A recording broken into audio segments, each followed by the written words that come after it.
नमस्कार दोस्तों, मेरे इस कहानी के चैनल पर आपका बहुत बहुत स्वागत है। माँ, मैं आपसे बार बार कह चुकी हूँ कि अभी शादी नहीं करूँगी। मुझे अभी आगे पढ़ाई करनी है। सुदीपा ने माँ के समीप जाकर बड़े प्यार से कहा। सुदीपा बेटा, क्या खराबी है लड़के में? इंजीनियर है, ऊंचे खानदान और रसूख वाला है, तेरे पापा के मित्र का लड़का है और अच्छी आमदनी है उसकी। शुक्र मनाओ कि जिस शानदार और आरामदायक जिंदगी जीने के लिए अधिकतर लड़कियां केवल सपने देखती आई हैं, वे सारी खुशियां तुम्हें बिना मांगे मिल रही हैं। 2000 गज में बनी शानदार कोठी है। दासियों नौकर चाकर वहां एक आवाज पर हाथ बांधे खड़े रहते हैं। इतने योग्य और गुणवान लड़के का रिश्ता खुद चलकर तुम्हारे पास आया है। सारे सुख व ऐश्वर्य हैं उस घर में, और क्या चाहिए तुम्हें? माँ ने नाराजगी जाहिर करते हुए सुदीपा के गाल पर हल्की सी चपत लगाई। माँ के गले से लिपटती सुदीपा बोली, मेरी प्यारी माँ, मुझे आगे बढ़ने के लिए पढ़ाई करनी है।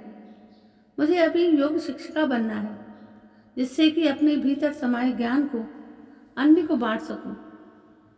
सुदीपा माँ को मनाने के लिए हर संभव प्रयास कर रही थी, क्योंकि माँ के इनकार करने पर ही यह रिश्ता टल सकता है।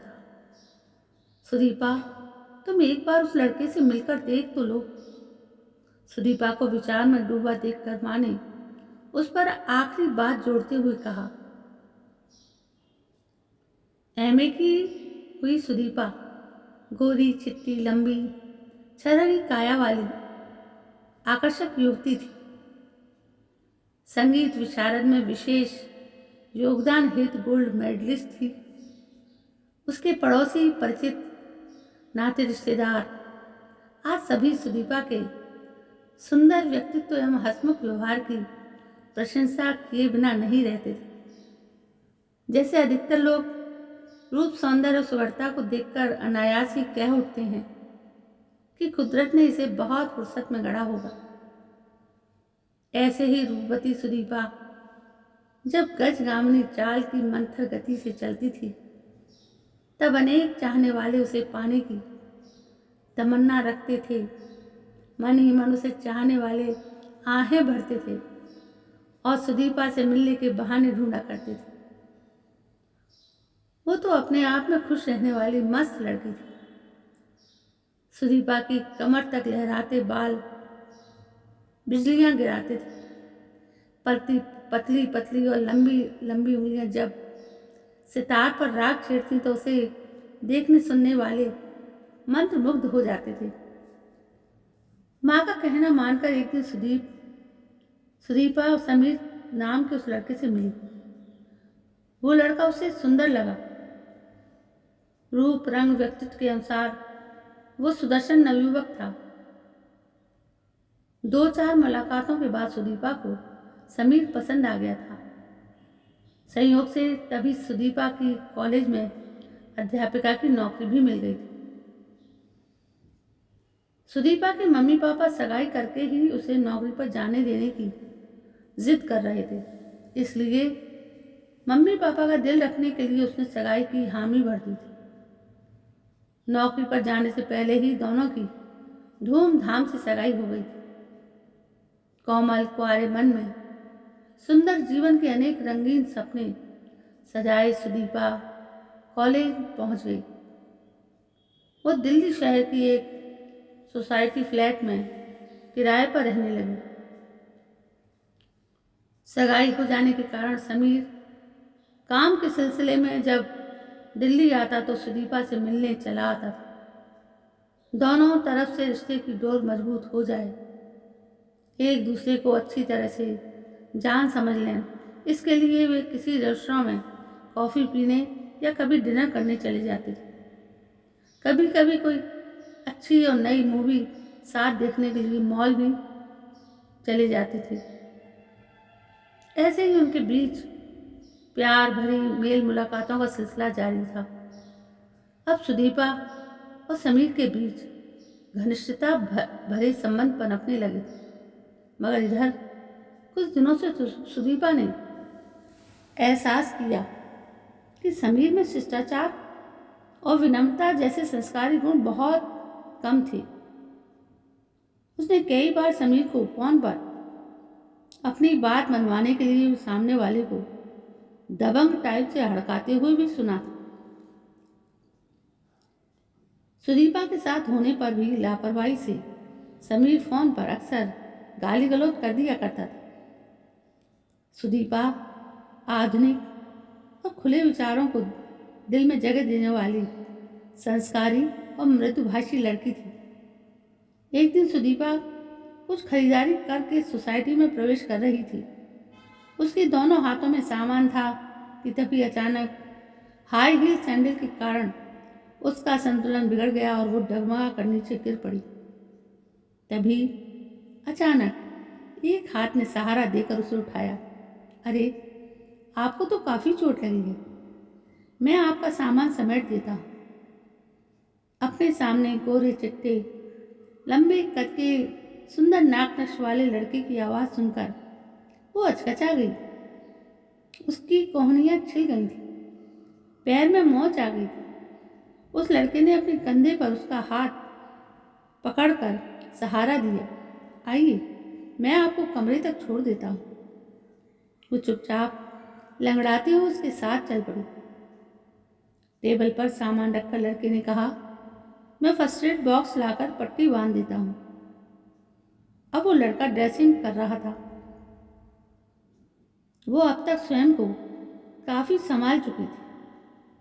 अकेले कमरे में अनजान लड़के के हाथ में अपना हाथ देकर सुदीपा के मन को भारतीय संस्कार और परंपराएं घेरने लगी।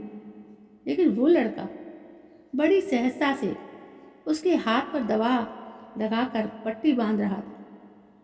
उस लड़के के स्पर्श से सुदीपा असहज और रोमांचित हो रही थी। अब तुम आराम करो, मैं चाय बना लाता हूँ। थोड़ी देर में वो ट्रे में चाय और बिस्कुट ले आया। वे दोनों कुछ देर एक दूसरे के परिवार के बारे में बात करते रहे। चलते समय उसने एक गहरी नज़र डाली और अपना फ्लैट नंबर बताकर बोला, कोई भी ज़रूरत हो तो मुझे बता देना, संकोच मत करना।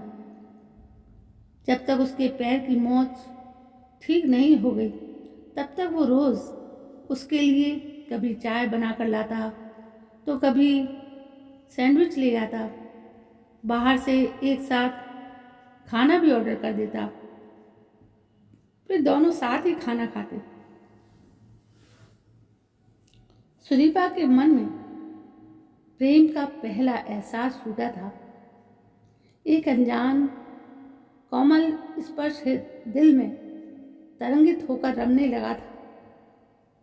वो अपने घर समाज की वर्जनाएं जानती थी।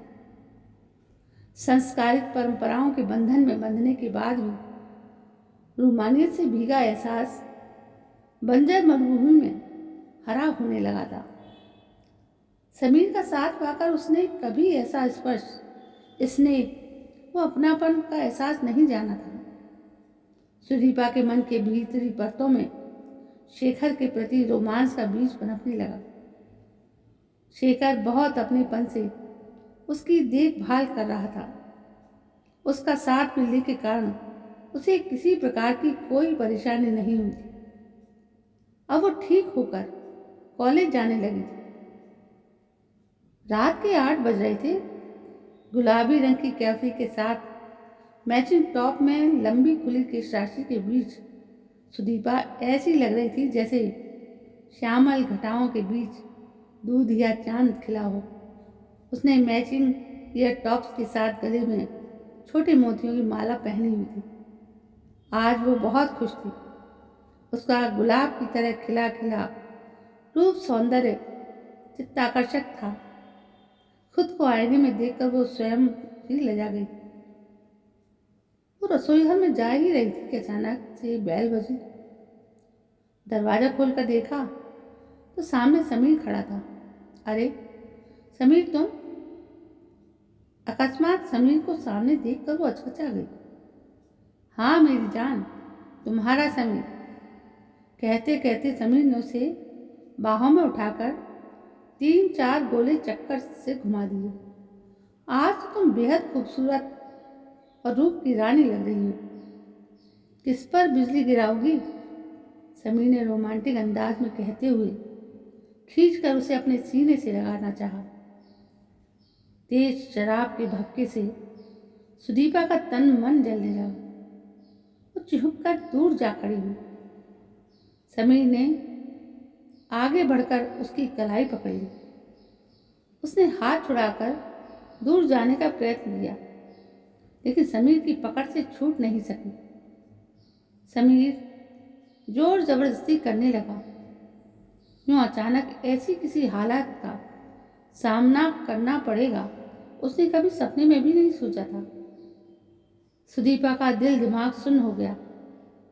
समीर की बाहों में कसमसाकर दरवाजा खोलते हुए बोली, समीर, अभी तुम होश में नहीं हो।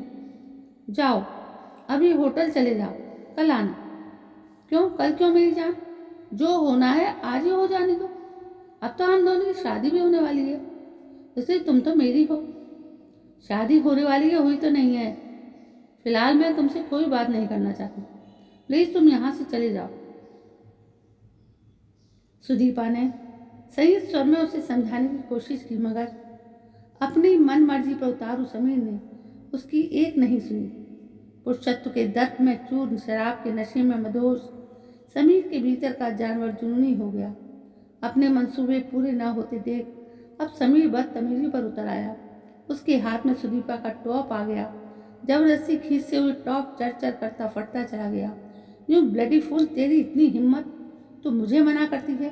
अरे तेरे जैसी 50 लड़कियां मेरे आगे पीछे घूमती है। तू समझती क्या है अपने आप को? मैं जिस चीज़ पर हाथ रख देता हूँ वो मेरी हो जाती है।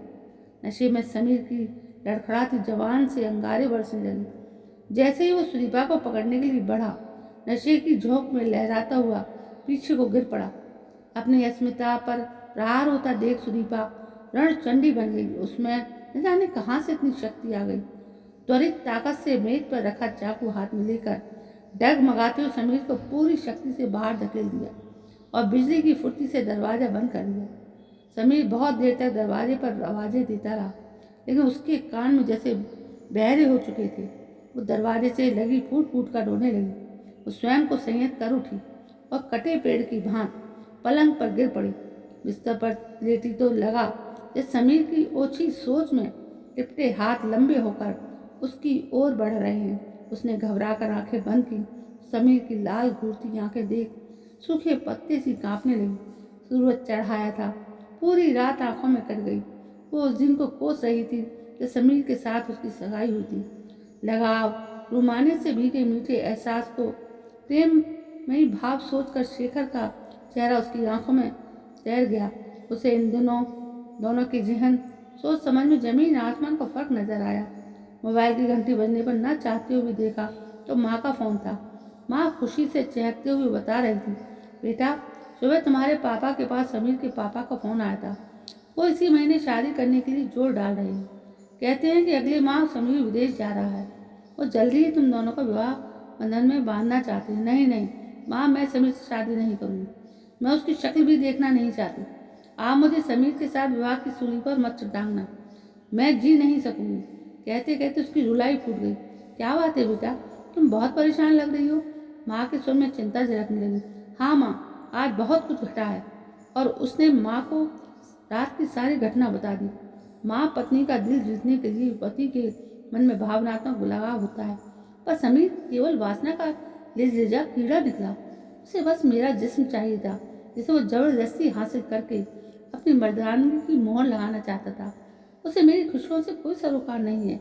मेरी अपनी मंजिल समीर कभी हो ही नहीं सकता, कहकर वो बच्चों की तरह बिलखने लगी। सारी सच्चाई जानकर माँ की आंखों से समीर के गुणी और लायक वर होने का पर्दा हट चुका था। अच्छा सुदीपा बेटा, तू रोना बंद कर और बिल्कुल चिंता मत कर। अच्छा ही हुआ कि हमें उसकी औकात शादी से पहले पता चल गई। माँ ने बेटी को धीरज बंधाया।